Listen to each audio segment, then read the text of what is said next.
జై శ్రీమన్నారాయణ. శ్రీ మత్స్యగిరి లక్ష్మీ నరసింహస్వామి దేవస్థానం, గ్రామం వెంకటాపురం, మండలం ములిగొండ, జిల్లా యాదాద్రి భువనగిరి.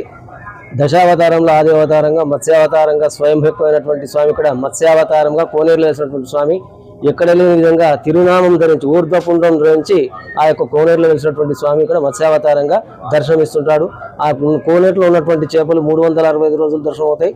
ఆ 365 రోజుల్లో శ్రావణం, భాద్రపదం, ఆశ్వేజం, కార్తీకం ఈ మాసాల్లో ఇంకా సుస్పష్టంగా దర్శనం అవుతాయి.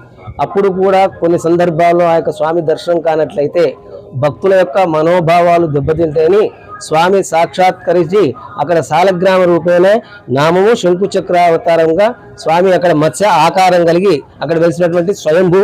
ఇక్కడ లక్ష్మీనరసింహ స్వామి మత్స్యావతారంగా పుష్కరంలో వెలిసారు కాబట్టి ఇక్కడ ఉన్నటువంటి కోనేరుల తీర్థం దివ్యౌషధం. ఆరోగ్యం బాగాలేకున్నా, ఇళ్లల్లో బాగాలేకున్నా, పంట చేనులలో బాగాలేకున్నా కానీ సత్సంతానం కలిగిన వారికైనా ఆ తీర్థాన్ని ఒక 11 రోజులు ఉదయాన్నే స్నానమాచరించి ఆ తీర్థాన్ని ఎవరైతే భక్తి భావన చేత స్వీకరిస్తారో ఆ యొక్క తీర్థం స్వీకరించిన ప్రతి వారికి కూడా ఈది బాధలు కానీ, గ్రహ బాధలు కానీ, శారీరక బాధలు కానీ తొలగి అనుకున్న పనులన్నీ కూడా సబలీకృతం అవుతాయి. ప్రతినిత్యం కూడా ఆ కోనేరు తీర్థంతోనే ఇక్కడ స్వయంభైనటువంటి స్వామికి ప్రతిరోజు కూడా నిజాభిషేకం జరగబడుతుంది. జై శ్రీమన్నారాయణ.